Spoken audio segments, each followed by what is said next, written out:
Assalamualaikum warahmatullahi taala wabarakatuh dan salam sejahtera. Saya ucapkan kepada Puan Khadijah binti Adnan selaku pensyarah BMM 1064 Sintaksis Bahasa Melayu. Pada hari ini kami akan membentangkan tugasan 3 iaitu mengenai ayat majmuk gabungan dan ayat majmuk campuran.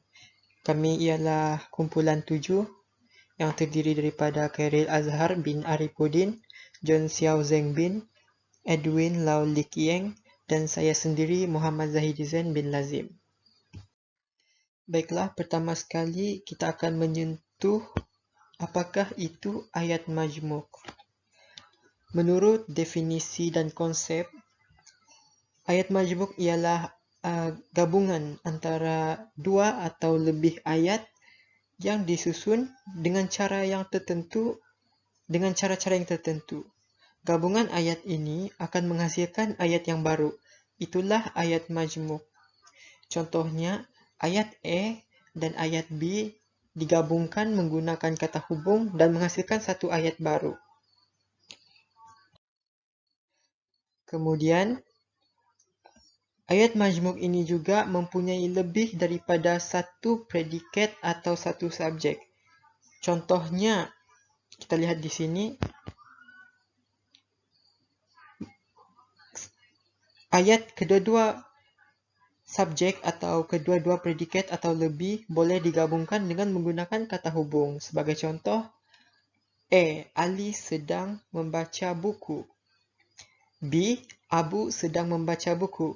Di sini kita dapat melihat bahawa predikat sama, sedang membaca buku, predikat dikira sebagai satu, tetapi subjeknya ada dua, iaitu Ali dan Abu. Maka ayat majmuk ini adalah penggabungan kedua-dua ayat tunggal tersebut dan menjadilah Ali dan Abu sedang membaca buku. Seperti yang kita lihat, Ali dan Abu berwarna hijau bermaksud subjek yang berbeza, dua subjek yang berbeza. Dan ialah kata hubung sebagai satu penghubung bagi ayat majmuk, dan perkataan yang berwarna biru sedang membaca buku ialah predikat. Kemudian, pada pembentangan ini kami akan menerangkan apakah ayat majmuk gabungan, apakah ayat majmuk campuran, dan kami akan membandingkan ayat majmuk gabungan serta ayat majmuk campuran. Kita akan serahkan kepada pembentang seterusnya. Oke, seterusnya untuk ayat majmuk gabungan. Ayat majmuk gabungan ialah ayat yang terdiri daripada dua atau lebih ayat tunggal. Ayat majmuk gabungan digabungkan dengan menggunakan kata hubung gabungan seperti dan, serta, atau, tetapi, sambil, dan sebagainya. Ciri-ciri ayat majmuk gabungan: yang pertama, lebih daripada satu ayat. Seterusnya, ayat-ayat majmuk gabungan yang dicantum boleh berdiri sendiri. Dan yang ketiga, boleh digabungkan menggunakan hanya dengan tanda koma. Berikut merupakan contoh proses penerbitan ayat majmuk gabungan. Contoh pertama, ayat tunggal pertama, Nazim pergi ke kelas. Ayat tunggal kedua, Azhar pergi ke kelas. Ayat majmuk gabungan, Nazim dan Azhar pergi ke kelas. Proses penerbitan ayat, peluasan dengan kata hubung, dan pengguguran frasa predikat. Contoh kedua, ayat tunggal pertama, Abu cemerlang dalam bidang akademik. Ayat tunggal kedua, Abu aktif dalam bidang sukan dan permainan. Hasil daripada ayat majmuk gabungan, Abu bukan sahaja cemerlang dalam bidang akademik, bahkan juga aktif dalam bidang sukan dan permainan. Proses penerbitan ayat, peluasan dengan kata hubung. Contoh yang ketiga, ayat tunggal pertama, orang tua itu ke hutan. Ayat tunggal kedua, orang tua itu mencari rotan. Hasil daripada ayat majmuk gabungan, orang tua itu pergi ke hutan mencari rotan. Proses penerbitan ayat bagi ayat majmuk gabungan tersebut, pengguguran frasa nama subjek.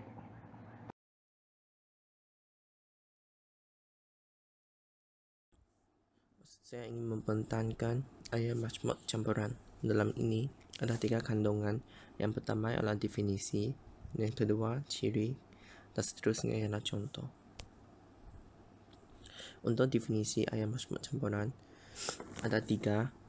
Yang pertama, menurut tokoh Safia Karim 1993, beliau mendefinisikan ayat majmuk campuran ialah ayat yang mengandungi lebih daripada satu jenis ayat, yaitu campuran ayat tunggal dengan ayat majmuk atau deretan berbagai jenis ayat majmuk.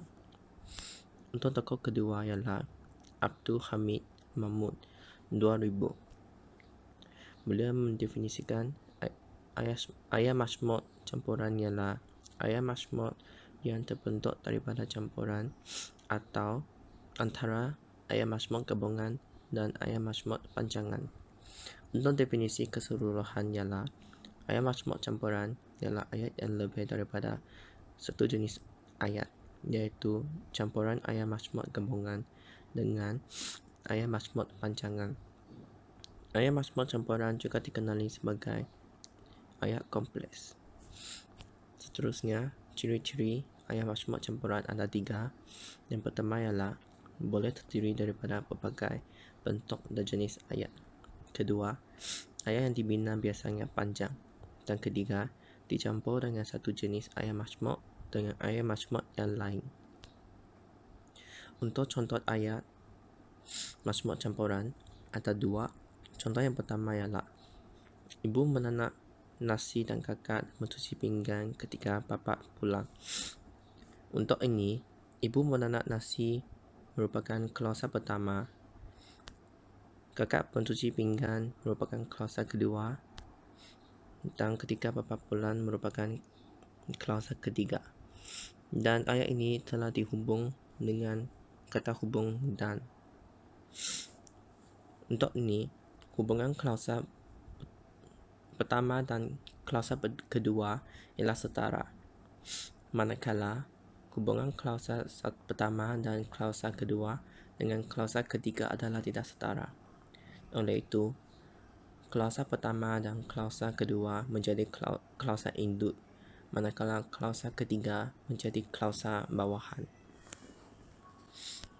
Untuk contoh ayat kedua, Ahmad sedang membaca buku, tetapi kawan-kawannya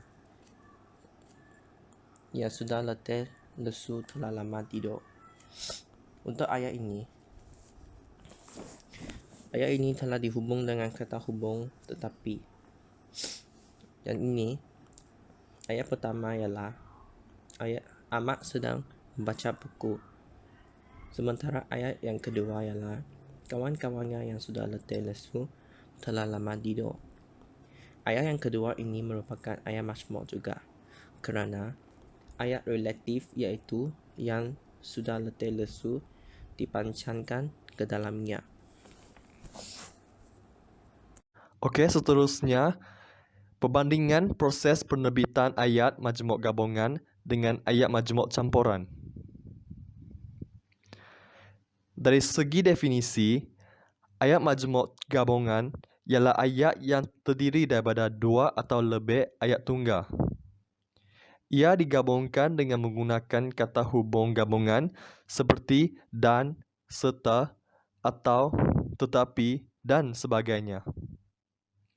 Manakala ayat majmuk campuran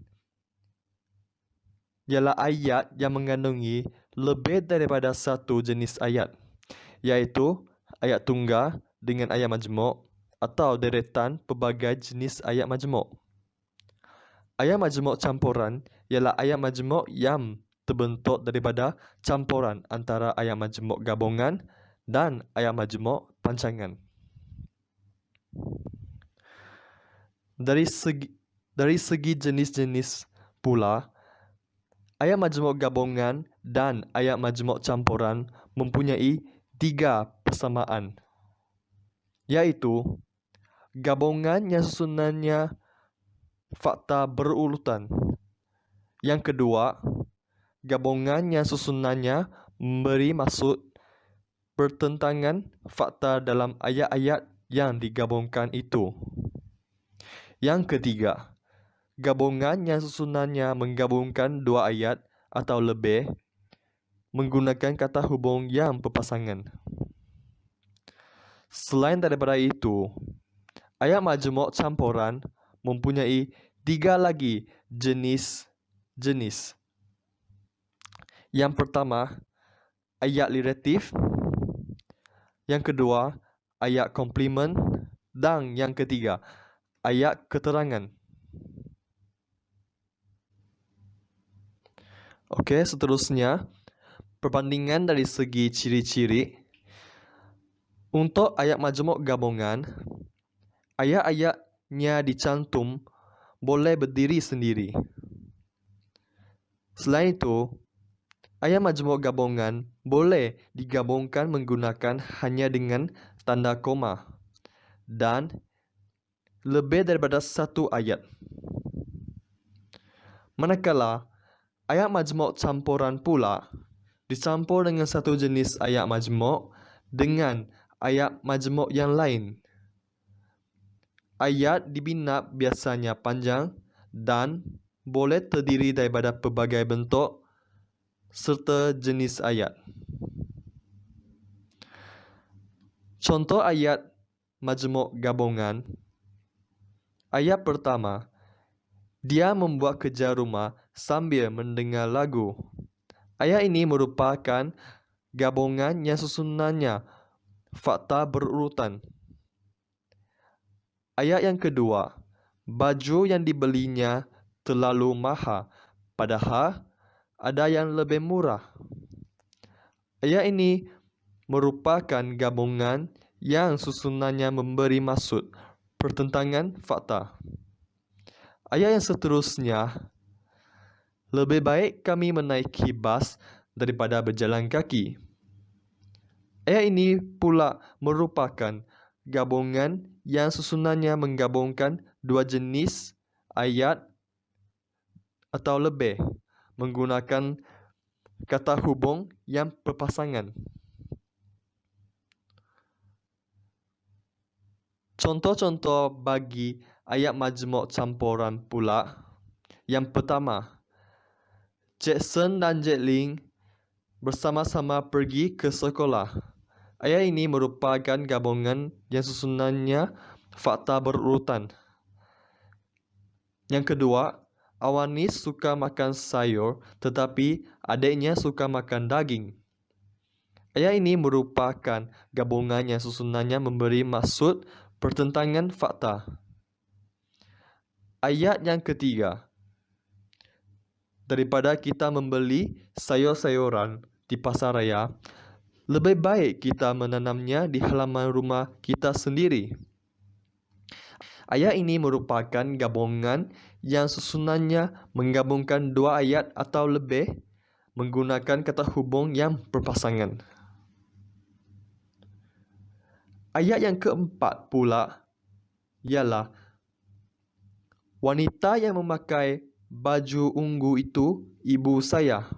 Ayat ini merupakan ayat relatif.